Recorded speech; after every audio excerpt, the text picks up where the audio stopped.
ठीक है सर, हमने यहाँ पढ़ना है इन ऑपरेटर। इन ऑपरेटर क्या है? The in operator is used to test for value in a specified list. ठीक है, कोई भी स्पेसिफाइड लिस्ट की मैं वैल्यूज दे दूंगी, मैं उसे कहूंगी कि ये अगर है तो देन, मतलब मैं कंपैरिजन के लिए उसे कोई चीजें दे दूंगी और मैं कहूंगी अगर अगर ये काम है, या मैंने फर्स्ट कर दिया, मैंने कहती है डिपार्टमेंट नंबर 10 20, अगर ये दोनों हैं तो फिर मुझे ये काम कर दो।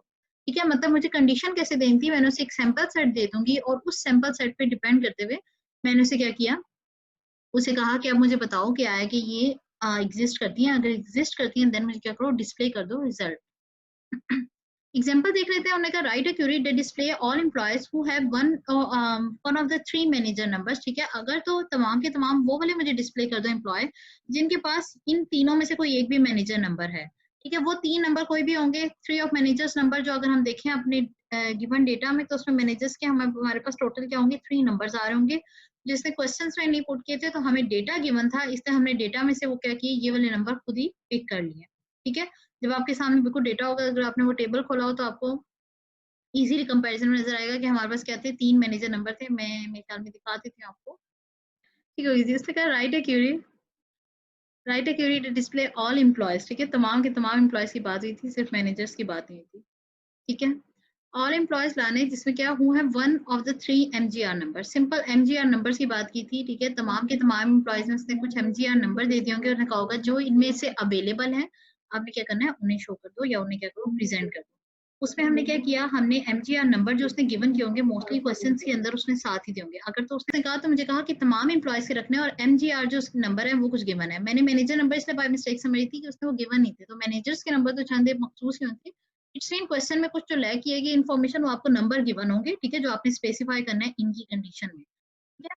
यहाँ पर ने चूंकि एग्जांपल दिए जैसे तो उन्होंने सिर्फ रन किया, उन्होंने क्या सिलेक्ट कहा, एम्प्लॉय नंबर नेम और आप क्या सैलरी और मैनेजर डिस्प्ले कर दो। एम्प्लॉयज की जो आपने सिलेक्शन में एम्प्लॉय के टेबल से ला रहे हो कॉलम, वो अपनी पसंद के ला रहे हो। ठीक, बिकॉज क्योंकि उन्होंने मेंशन नहीं किया या उन्होंने आपको लिस्ट आउट नहीं किया कि आपने यही लेकर आना है। फ्रॉम एम्प्लॉय क्या, वेयर क्लॉज की कंडीशन में एमजीआर, क्योंकि मुझे एमजीआर नंबर पे डिपेंड करना था, मैंने क्या किया, एमजीआर नंबर को आपकी इन कंडीशन में दे देना है।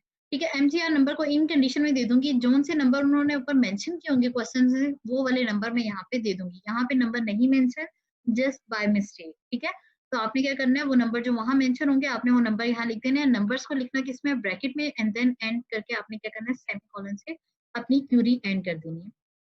ठीक है, पिछली वाली क्यूरीज की निस्बत ये इजी है, आपने सिर्फ इन नंबर देना है और उसके नंबर्स दिए और एमजीआर नंबर्स थे तो वो मेंशन कर दिए। अब उसने क्या करना है, एमजीआर नंबर के बेसिस पे जो नंबर उससे मैच हो रहे होंगे उन जो गिवन नंबर से, हो सकता है उसके अगेंस्ट एक ही रिकॉर्ड हो सकता है एक ही अगेंस्ट दो रिकॉर्ड हो। ठीक है, डिफर हो सकता है, वेरी हो सकता है, क्योंकि हम प्राइमरी की को एमजीआर हमारी प्राइमरी की नहीं है, इट्स मीन ये यूनिक होना कंपल्शन नहीं है। तो ये एक से ज्यादा रिकॉर्ड का भी हो सकता है। बाई चांस हमारे जो डेटा में थे वो एक ही रिकॉर्ड थे उन सब तमाम नंबर्स के अगेंस्ट, तो हमने क्या किया है, उन तीनों को क्या किया, डिस्प्ले में कर दिया, दैट्स इट। ठीक है, ये हमारी क्या थी, एमजीआर की हमने क्यूरी लगाई थी, वो भी इनकी कंडीशंस के साथ। दूसरी एग्जांपल देख लें, write a query to display the name job and salary for all employees, मतलब तमाम एम्प्लॉयज की मुझे अब इन्होंने कॉलम्स मेंशन कर दिए कौन से डिस्प्ले करना है, नेम जॉब और सैलरी को मुझे डिस्प्ले करना है तमाम एम्प्लॉय की, वेयर जॉब इज क्लर्क और analyst and their salary is not equal to 1000 3000 5000। उन्होंने कहा कि जॉब तो उनकी क्या होनी चाहिए, क्लर्क और एनालिस्ट की हो। ठीक है, और की कंडीशन में क्लर्क आ गया और एनालिस्ट, मतलब इन दोनों में से कोई एक हो सकती है, इन दोनों में से जो भी हो, लेकिन क्या हो, उनकी सैलरी में निगेशन की क्यूरी आ गई। उसने कहा कि वो किसके इक्वल ना हो, नॉट इक्वल टू 1000 3000 एंड 5000। पिछले अभी तक जितनी क्यूरीज पढ़ी है उसने क्या किया, उसे मर्ज करने की कोशिश की। मोस्टली क्यूरीज ऐसी होती है मर्ज फॉर्म में आती है, ये भी हाईली मर्ज नहीं होती, थोड़ी बहुत डिफिकल्ट की जाती है। सिलेक्ट के ऑप्शन में उसने दे दिया कि ई नेम जॉब और सैलरी जो ऊपर मेंशन था वो कर लिया। ठीक है, फ्रॉम एम्प्लॉय टेबल था, वेयर क्लॉज में उसने लगाया कि जॉब क्या है, इन। ठीक है, क्योंकि उसने कहा है कि आपकी क्या हो, जॉब इनमें से क्या हो, हुज जॉब इज क्लर्क और इन, मतलब इन दोनों में से किसी एक की जॉब हो। ठीक है, एक कंडीशन क्या थी, हम और के तरीके से लगा लेते थे। ठीक है, लेकिन अब मैंने क्या ऑप्शंस देनी है तो एक से ज्यादा भी देनी है, तो मैंने जिस तरह नंबर मेंशन किए थे मैंने यहाँ किया एनालिस्ट और क्लर्क को आपके ब्रैकेट में मेंशन कर दिया और वहां पे इनकी कंडीशन लगा दी। ब्रैकेट में मेंशन करने से क्या हुआ कि आपकी वो इनकी कंडीशन की वेरिएशन आ रही है, वो मैंने प्रेसिडेंस को फर्क नहीं डाल रही यहाँ पे। ठीक है, मैं क्या कर रही हूँ, क्योंकि इनकी कंडीशन देने का वो तरीकेकार मुझे ये है कि मैंने जो वैल्यूज देनी है उनको यूं सेपरेटली देना है। अगर तो यहाँ पे देखे मैंने टेक्स्ट दिया तो मैंने क्या किया, सिंगल कोट्स में मैंने किया है, जबकि मैंने ऊपर जो नंबर्स दिए थे मैंने कोट्स नहीं डाले। ठीक है, कोमा से पर वैल्यू को मैंने डिफरेंशिएट किया है, लेकिन मैंने आपकी जो टेक्स्ट वैल्यू डाल रही थी उसमें क्या किया आपके को किया कि आपके जो ये दोनों थे मैंने उसे टैक्सी फॉर्म में थे सिंगल कोट्स में डाल दी। मैं वही बात है किसी सॉफ्टवेयर में सिंगल कोट्स लेंगे किसी में डबल कोट्स लेंगे दैट वेरीज। ठीक है उसके बाद मैंने उसे कहा एंड की कंडीशन में डाल दिया यानी कि मैंने ये कंडीशन क्या करनी थी कंपल्शन में देनी थी। कंपल्शन में क्या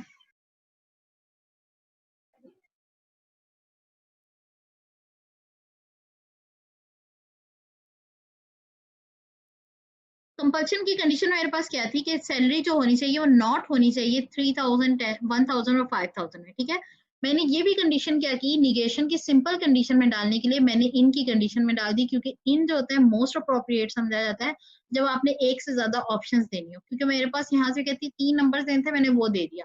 ये नहीं इसके लिए ये कंपल्सन नहीं है कि क्यूरी सिर्फ इसी फॉर्म में ये लिखी जा सकती है बिल्कुल भी नहीं इसके लिखने के डिफरेंट फॉर्म्स हो सकते हैं। ठीक है लेकिन ये बात होगी डिपेंड करेगा कि मोस्ट अप्रोप्रिएट उसके लिए फंक्शन क्या था। ठीक है आप ये नॉर्मल उसका एंड और और की कंडीशंस में भी लिख रहे थे। ठीक है क्लर्क और एनालिस्ट में कोई भी एक आ सकता था तो मैं यहाँ पे इन दोनों के दरमियान और लिख के भी एक डिफरेंट कंडीशन बना सकती थी।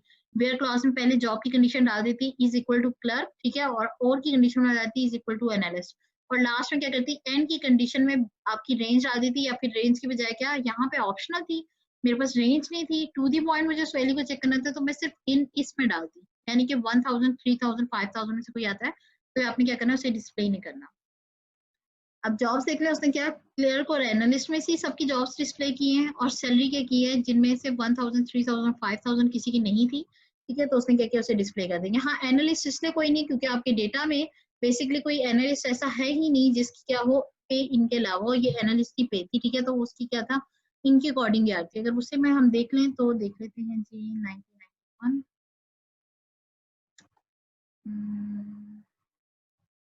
ठीक है इसमें अगर आप देख लें तो आपके एनालिस्ट हैं कहाँ पे एक एनालिस्ट है इसकी सैलरी है 3000। ठीक है एक ये एनालिस्ट है 3000 से और दूसरा एनालिस्ट है ये भी 3000 पे। ठीक है और आ जाते हैं हमारे पास बस दो एनालिस्ट है दोनों के हमारे पास क्या है पे 3000 तक है इसलिए उन्होंने क्या किया उसे डिस्प्ले नहीं बेसिकली किया था वरना वो उसे क्या करते हैं डिस्प्ले कर देते। ठीक है जी इसके बाद आ जाता है हमारा लाइक ऑपरेटर। लाइक ऑपरेटर क्या है अभी हमने जितने ऑपरेटर्स पढ़ लिए पर ऑपरेटर्स की आउटलाइन देके आप लोगों ने मुझे क्या करनी है अपनी असाइनमेंट सबमिट करवानी है। जो नहीं करवाएगा उसकी अपनी मर्जी है पर अगर एडमिनिस्ट्रेशन की तरफ से उन्हें कोई फाइन होता है या कुछ होता है तो वो भी आपने आपको ही डील करना है। ठीक है वो मेरा कंसर्न नहीं होगा। असाइनमेंट यही है कि आपने हर एक की जो चैप्टर 1 से हमने स्टार्ट की है सिंपल क्यूरी से स्टार्ट करके उसकी आउटलाइन देनी है और वहाँ क्यूरी लिखनी है नीचे एग्जाम्पल के साथ यानी कि आपका क्यूरी की क्वेश्चन कैसे आ सकता है ये एग्जाम्पल जैसे लिखी आ रही है राइट है क्यूरी। ठीक है ये आपको पूरा क्या ये पूरा आपको क्या लिखा आएगा क्वेश्चंस की फॉर्म में लिखा आएगा। आपने इसे कन्वर्ट करके क्या करना होगा क्यूरी की फॉर्म में लाना होगा यानी क्यूरी की फॉर्म क्या है ये वाली फॉर्म। ठीक है ये सारी फॉर्म जो है आपने इसमें लाना होगा तो आपने सिंपल ये क्वेश्चन टाइप का लिखना है। ठीक है और उसे क्यूरी की फॉर्म में लाना है और कंपल्सरी चीज ये है कि बुक में से कोई ये क्यूरी नहीं उठाएगा। ठीक है अगर उठाएगा भी तो उसे थोड़ा बहुत मॉडिफाई करेगा। ठीक है ईच एंड एवरीथिंग का हर टॉपिक की आपकी बनी हो नोट्स की फॉर्म में ये आपकी भी हेल्प आएगी और दूसरा क्या ये आपकी असाइनमेंट है और समझ लें अभी आपकी डीबीएस की मेरे ख्याल में सेकंड असाइनमेंट है मेरे ख्याल में शायद फर्स्ट भी आप लोगों ने प्रॉपर्ली सबमिट नहीं करवाई थी। वेल ये असाइनमेंट कंपल्सरी है। ठीक है क्योंकि इसके बाद इसका जब क्विज होना है तो काफी इसका टफ